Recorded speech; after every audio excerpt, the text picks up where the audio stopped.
at the threshold of the Easter Triduum, wherein we also reflect on some of the unjust happenings in the history of humankind. Today, I would like to talk about the virtue of justice. Justice is defined in the Catechism of the Catholic Church, paragraph number 1807. Justice is the moral virtue that consists in the constant and firm will to give their due to God and neighbor. If that's too long to explain the meaning of a word, you can just try a single name, that is Joseph. Yes, justice has been a word that has become almost like a synonym in the Bible for Joseph, the foster father of Jesus. Sadly, the son of this just man on earth was the one who underwent the most notorious and unjust trial in the history of humanity. Jesus, the sinless one, in fact the only human being ever to live without sin, is sentenced to death by the Jewish court. This is therefore the injustice of all the injustices that can ever happen in the whole of history. It is St. Thomas Aquinas who has spoken largely on justice, and so his treatise on justice represents one of the largest and most read sections of his Summa Theologiae. This angelic doctor, Thomas Aquinas, explains that when most of the other virtues guide and perfect one's own self, justice guides and perfects one's actions in relation to others. Aquinas therefore defines justice as the perpetual and constant will to render each one what is due. As children, we love heroes and superheroes, Batman, Superman, Spider-Man, as these heroes bring justice to the crimes happening in the world. Most of you might have not yet forgotten the character Captain Vikram Rathod, especially the SRK fans. The year 2023 marked a big screen comeback for SRK, and his films were blockbusters and set records at the box office. The movie Jawan was a patriotic spy thriller with non-stop action and glamorous leads. Watching the role of SRK as Vikram Rathod, we all applauded him for acting against the injustices in the country.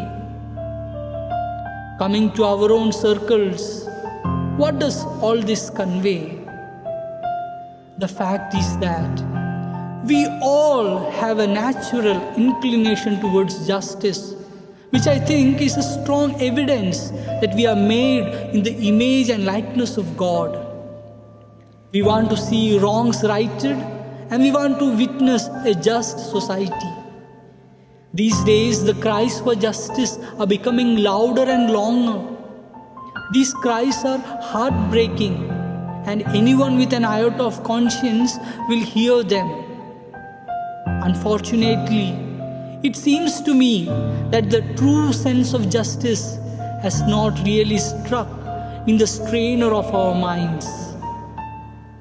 In the first letter to the Corinthians, chapter 13, verses 6, we read, "Love does not rejoice in injustice," which means love can only be understood in relation to justice.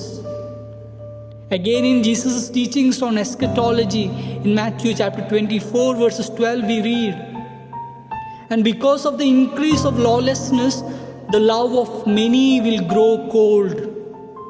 I think with a bit of fear, one should read this verse.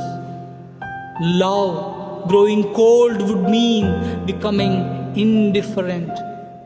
And so St. Maximilian Kolbe would say, the most deadly poison of our time is indifference.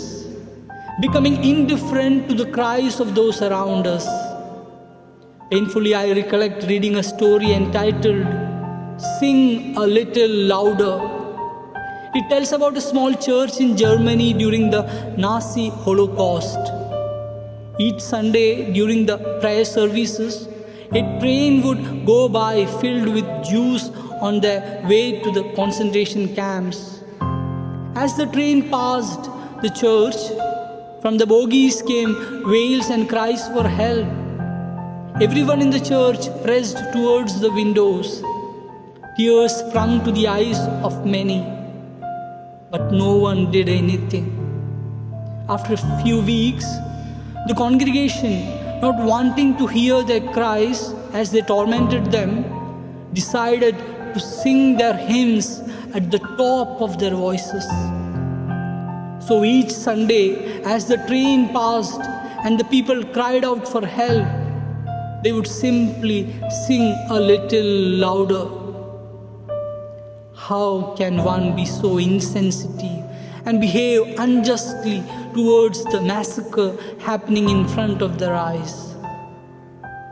There are many who are crying in our vicinity.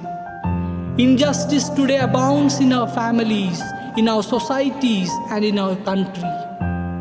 Dear friends, the foundation of any family, society, or culture lies in the sense of justice held by the individuals within it. Let this Lenten season awaken us from our slumber to hear the cries for justice around us. And may the words of Prophet Micah chapter 6 verses 8 guide us. What the Lord requires from you is to do justice and to love kindness and to walk humbly with your God. May Almighty God bless you.